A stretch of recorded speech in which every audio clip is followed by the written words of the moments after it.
this is Carrie again, and I have another video today. Today I will be talking about some of the myths that I have seen around about adult coloring books and the people who use them. And these are myths that I've seen around. It's been almost 2 years that I've been doing adult coloring videos. Anyway, so I've seen a lot of myths repeated and told to people over and over again about adult coloring, and so I wanted to go through these one by one. There are a few others, but these are just some of the ones that I thought would be interesting to put into this video. So anyway, so let's get started. The number one myth that I've seen, and this is far less common, I would say, in the last year than it was the first year that I was doing adult coloring. The first year that I was doing adult coloring, it was definitely something that a lot of people got told, and that's that you can't use water media in adult coloring books. And this, of course, as you know, if you know my channel, you know that that's absolutely not true, and that I am a big fan of all kinds of water media, and I use them in my coloring books all the time. This is something that I did over a year ago, I believe, and this is a rockhopper penguin. And this is from the book Birds by Georgie Woodridge, which I did review, and there'll be a link up there to that review. But as you can see, this was done with the Albrechter watercolor pencils and some Polychromos, and I think the bottom here is a little bit of watercolor paint, but for the most part this is Polychromos and Albrechter watercolor pencil, and you can see the water media towards the bottom here that I used. And this book was not intended to be used with watercolor, but it did take it fairly well, and there's only a little bit of bleeding here with the heaviest applications towards the bottom when I did a lot of layers of watercolor towards the bottom here.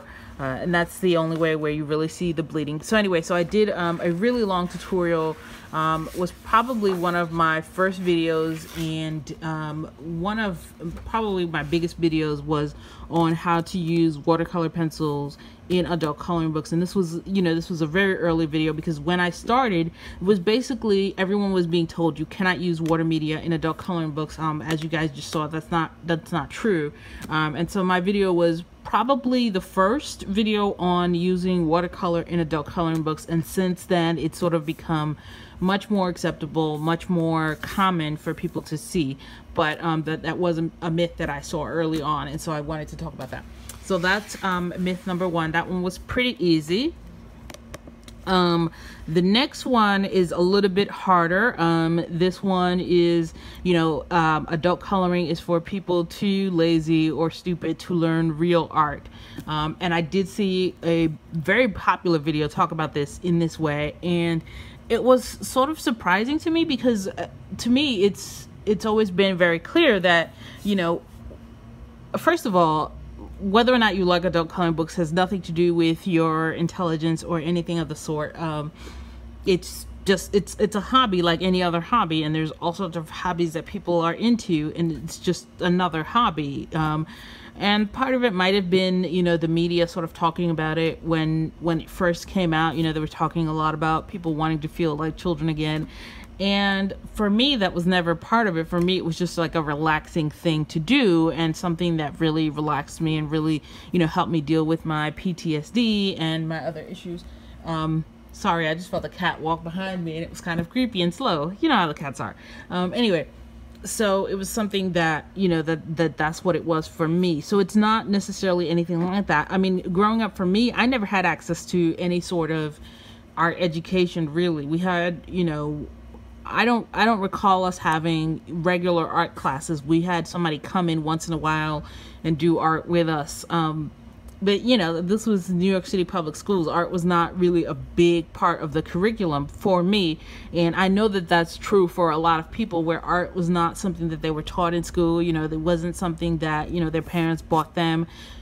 Paint and all this other stuff. Like that, not everybody has access to that. So that always seemed to me to be a very privileged point to come into the discussion about it. So to sort of just assume that everybody had access to art education, and people just, you know, didn't want to do it. And so there's something about that was always really unsettling to me. So I did want to talk about that.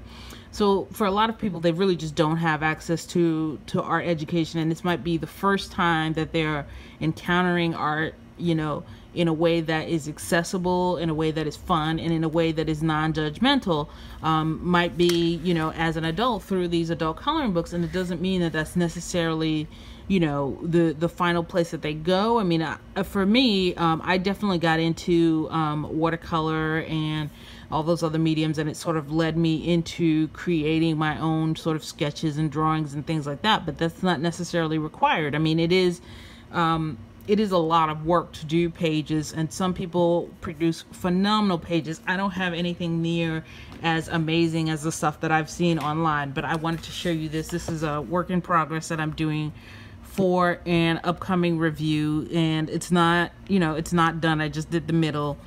And this is coming up for my updated polychromo review, which I will be doing at some point relatively soon.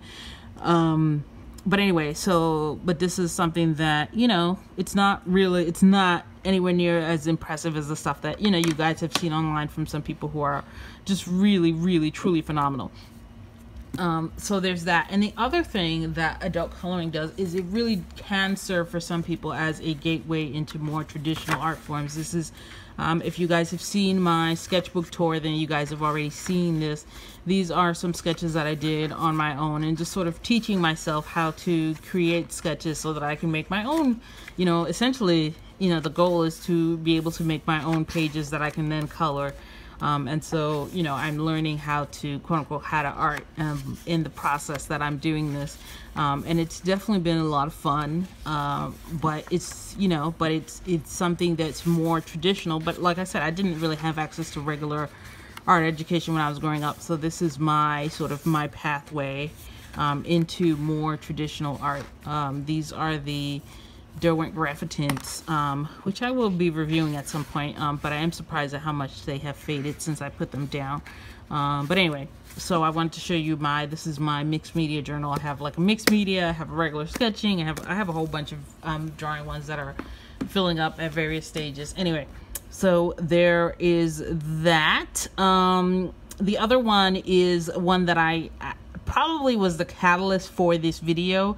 I saw a YouTube video, and I'm not gonna say which one because it's not really relevant, but this lady just went on and on about how you can't use watercolor and your art will definitely fade, and this is really just, she called it just coloring, and she said there's no way you can frame it, there's no way it's gonna last, there's, you know, and she just goes on and on about it. So to that end, I'm going to pause this video, show you a little clip that I've made of something that I have made. I made it for my wife for Valentine's Day 2016, so it has been up exactly where it is for a year and a half. It's very much, it's not in direct sunlight, but it definitely gets hit by sunlight on a daily basis, and she decided she wanted to frame it and put it up. So I'm going to pause, show you that. Okay, so I made this for my wife for Valentine's Day a year and change back, and it's been framed ever since. And I want you to see that even though these are fugitive colors, it's still going strong. So reds tend to be a little bit less light fast, but this is not like museum glass or anything. This is just regular glass, and I guess we'll see just how faded it is when we finally get a frame size that fits. But she wanted to put it in this, and it was a gift for her, so I let her decide what to do with it. But I did want to show you this. It's been hanging up here, and it's actually hanging, you know, out for display. Right, so you guys have seen the frame that I had up, and the work that was done with that. That was done with, I don't think in the video I mentioned what it was done with. It was done with Polychromos, Albrecht Dürer watercolor pencils, and M-gram watercolor paints. So that's what I used. Whether or not what you frame will fade really depends on the materials that you've used. Crayola colored pencils, which will fade relatively quickly, but you know, that's not necessarily an issue either, because there's a lot of art forms that are not really, there are a lot of art forms that are not necessarily intended to last for millennia. The first thing I thought about as soon as she said that, I was like, has this woman never seen anybody do ice sculpting? If you guys have ever seen anybody do ice sculpting, it's absolutely phenomenal. There was a time when the Bronx Zoo would do like a late night thing where it would be open late at night and you would see like all sorts of lights, and they would have somebody come in and do ice sculpting of various animals that they had at the zoo, and it was absolutely phenomenal. You can go online, you can look up pictures of ice sculptures, and these people put a lot of work and time into it, and yes, it melts, and that's okay. That's part of the process, that's part of the appeal, that's part of the art itself. So the fact that it will fade doesn't necessarily negate its merits.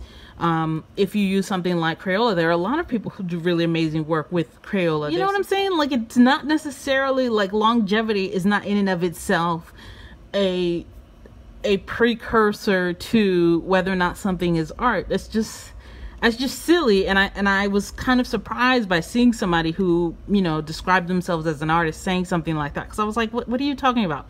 So anyway, so that's neither here nor there. The other thing that I saw in this, this was another video now, and this was like a famous celebrity talking about how, you know, adult coloring is like a sign of the times, and it's just like a sign of how stupid people have become. You can do other stuff while you color. I love having audiobooks going while I color. This was one of the, I'm on my second reading of this book, and the only reason I'm showing you this book in particular is because this happens to be a book that my wife has a print copy of. But I do a lot of reading audiobooks while I color. I watch a lot of YouTube videos while I color. I watch, if you guys know my channel, you guys know how much I absolutely love David Attenborough, so I do a lot of watching David Attenborough while I color. But I do a fair amount of reading while I color and throughout the day and while I'm doing, you know, all these other things. So it seems kind of, you know, kind of silly. So there is that, and I think that's the last one. You know, like, one of the ways in which people sort of learn how to make art is by tracing or by using, you know, templates that they use, and then they can copy the sketch and then make their own sketches over them. And this is a technique that's been used for hundreds of years for people to learn how to create art. And so this notion is sort of like, it's like, are you missing something? Because this is not as new as people said it was. What's new about it is the fact that it was mass marketed and that they increased the quality of the paper and the materials that they use for them. But this concept is not necessarily a new concept. So anyway, so that's neither here nor there. I hope you guys enjoyed this video. This video was a little bit different than my typical video. But if you guys like this video, don't forget to subscribe, like, share. And I think that's about it. Last thing is, I do want to make an announcement. Since this is the summer, I will be spending more time with my wife and the cats and all that other stuff. So there will be fewer videos in summer. For the month of July and August, there will be one to two videos a week instead of 2 to 4 videos a week, or 2 to 3 videos a week like I would normally do. So that's just a little heads up for you guys, that there will be 1 to 2 videos a week for the month of July and August. But with that said, I will see you guys next week with another video. So I hope you guys like this video, and don't forget to stay for the video of the cats. Thank you and have a good day. Bye.